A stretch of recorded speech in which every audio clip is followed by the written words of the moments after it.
اگر موبایل داشته باشن میگن نفری باز است، دختر چی با موبایل.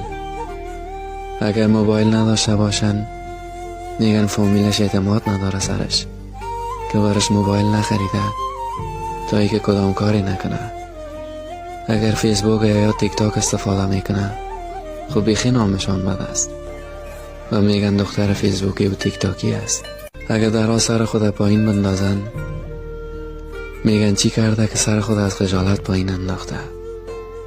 اگر درها سر بلند را برن میگن خدا جلب و توجه پسرها میکنه.